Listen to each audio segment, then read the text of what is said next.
पुरुषोत्तम मास की जय हो। 13वां अध्याय सुनिए। ऋषि कहने लगे कि हे सूति जी, राजा दृढ़धवा को पुरुषोत्तम मास के सुमरन से राजपुत्र पौत्र पतिव्रता स्त्री कैसे मिली और योनियों को अति दुर्लभ भगवान का लोक कैसे प्राप्त हुआ, इसलिए आप विस्तार से इस इतिहास को कहिए। सूत जी कहने लगे, हे ऋषियों, आकाश गंगा की तरह पवित्र करने वाली सुंदर पुरानी दृढ़धवा की कथा मैं तुमसे कहता हूँ।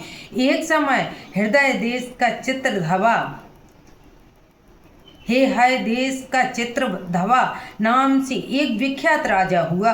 उसका पुत्र महातेजस्वी सब गुणों से युक्त सत्य बोलने वाला धार्मिक दृढ़धवा के नाम से विख्यात हुआ। वह दृढ़धवा अंगों से चारों वेदों को पढ़कर विधि पूर्वक गुरुजी की पूजा कर दक्षिणा देकर पिता के नगर को गया। अपने नगर के रहने वालों को नेत्रों का आनंद उत्पन्न करते हुए उसने अपने पिता चित्रधवा को प्रसन्न किया। अब राजा चित्रधवा अपने मन में विचार करने लगा कि स्त्री घर पुत्र आदि को छोड़कर मुझको भी बन जाकर हरि का भजन करना चाहिए। ऐसा मन में विचार कर समर्थ राजा दृढ़धवा को सब राजपाट सौंप कर विरक्त होकर पुनः ऋषि के आश्रम को चला गया। वहां जाकर तप करने लगा। कितने ही काल तक तप करके चित्रधवा हरि के धाम को चला गया।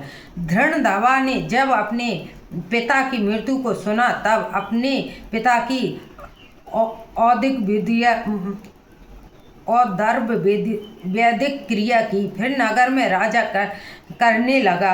राजा दृढ़धवा की गुण सुंदरी नाम की स्त्री थी। उसके 4 पुत्र हुए और चारुमती नाम की एक कन्या उत्पन्न हुई। उसके पुत्र चित्रबाक, चित्रवाहाय, मणिमान और चित्रकुंडल के नामों से विख्यात हुए। श्री नारायण कहने लगे कि एक समय सोते हुए उस राजा के मन में विचार उत्पन्न हुआ कि मेरा ऐसा वैभव किस पुण्य के प्रभाव से हुआ है। न मैंने कोई तप किया, न मैंने दान किया, न कुछ हवन किया।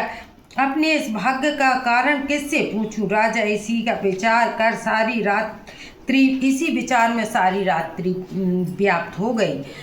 प्रातः ब्रह्म मुहूर्त में उठकर वह विधि से स्नान आदि करके खड़ा होकर उदय होते हुए सूर्य को अर्घ्य देकर ब्राह्मणों को दान आदि देकर नमस्कार करके और राजा घोड़े पर चढ़कर तत्काल शिकार के लिए वन को गया।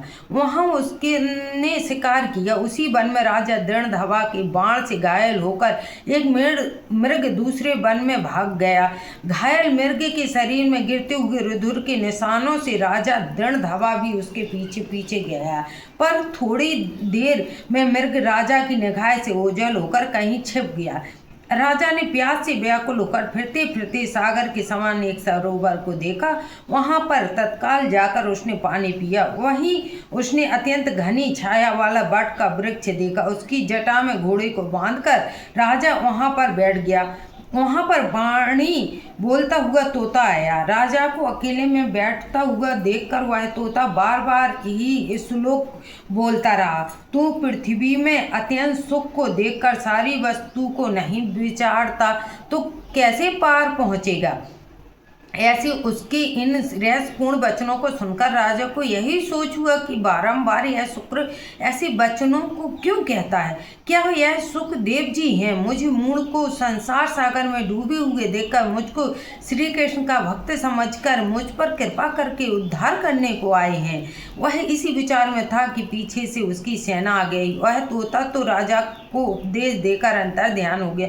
राजा अपने नगर में सुख के वाक्यों को स्मरण करता हुआ आ गया।